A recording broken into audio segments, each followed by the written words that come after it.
বন্ধুরা কথাতেই আছে পহলে দর্শনধারী ফির গুণ বিচারি। খুব সুন্দরভাবে ধুয়ে মানে কেটে ধুয়ে পরিষ্কার করে নিয়ে এবার আমি এর মধ্যে কিছু মশলা মাখিয়ে নিচ্ছি। নুন দিয়ে দিলাম, দিয়ে দিচ্ছি হলুদ,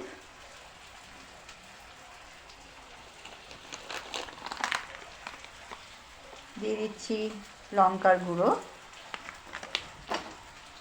আর একটু চিনি দেব, দিচ্ছি অল্প করে চিনি। এগুলো আমি খুব ভালোভাবে সব বেগুনের মধ্যে মাখিয়ে নেব। মাখিয়ে আমি দেখুন খুব ভালোভাবে প্রত্যেকটা বেগুনের মধ্যে আমার সব কিছু মাখানো হয়ে গেছে। এবার এটা আমি মিনিট 5-7 মাখিয়ে রেখে দেব। তারপর আমি কড়াইতে তেল দিয়ে সোজা ভাজা স্টার্ট করব। ফ্রাই প্যান নিয়ে নিয়েছি বন্ধুরা, কারণ কড়াইতে তো ঠিকঠাকভাবে ভাজা যাবে না বেগুনগুলো, সেই কারণে ফ্রাই প্যান নিয়েছি। আর এক অনেক বড় কড়াই হলে হয়, সেটা তো মানে এই কটা বেগুনের জন্য তো এখন অনেক বড় কড়াই বসানো সম্ভব না, সেই কারণে আমি একটা ফ্রাই প্যানেই বেগুনগুলো ভেজে নেব। বেগুনগুলো এক এক করে দিয়ে দিচ্ছি।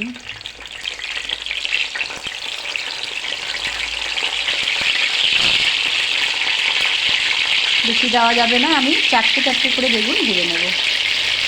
বন্ধুরা দেখুন বেগুনগুলো আমি লাল লাল করে ভেজে নিয়েছি, ট্রেতে তুলে নিয়েছি।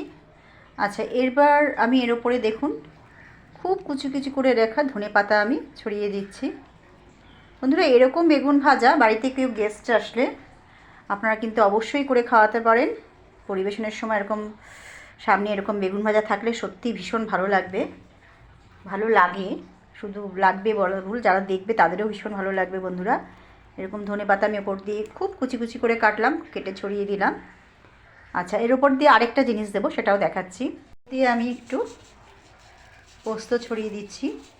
পোস্ত না থাকলে আপনারা সাদা তিলও দিতে পারেন, পোস্তটা দিলে বেশি ভালো লাগে। এই যা দেখুন একটা নর্মাল বেগুন ভাজা একটু সুন্দর করে সাজিয়ে দিলে সত্যি খুব সুন্দর হয়ে যায়। এটাকে আপনারা কিন্তু সুন্দরী বেগুন ভাজা নাম দিতে পারেন।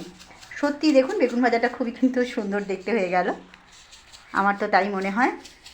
বাড়িতে কোনো গেস্ট আসলে আপনারা আরামসে এটাকে পরিবেশন করতে পারেন।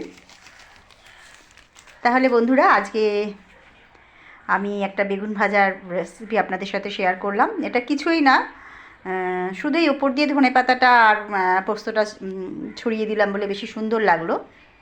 তাহলে বন্ধুরা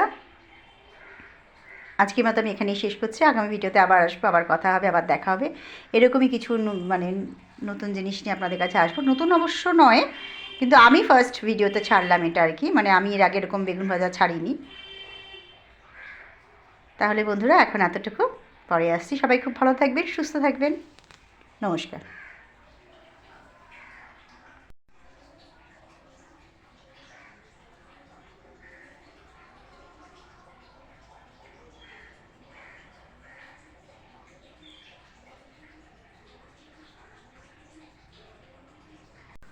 বন্ধুরা এটা কিন্তু আমি রবিবারের ভিডিও ছাড়ছি।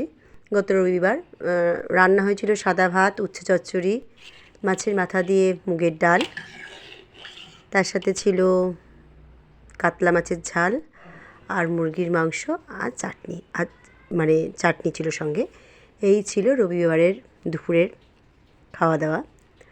রবিবার আমি খুবই অসুস্থ ছিলাম, আমি সেভাবে ভিডিওগুলো ছেড়ে উঠতে পারিনি, সেই কারণে অনেকটাই দেরি হয়ে গেল ছাড়তে। যাই হোক বন্ধুরা, তাহলে রবিবারের থালি কিন্তু আপনাদেরকে দেখিয়ে দিলাম।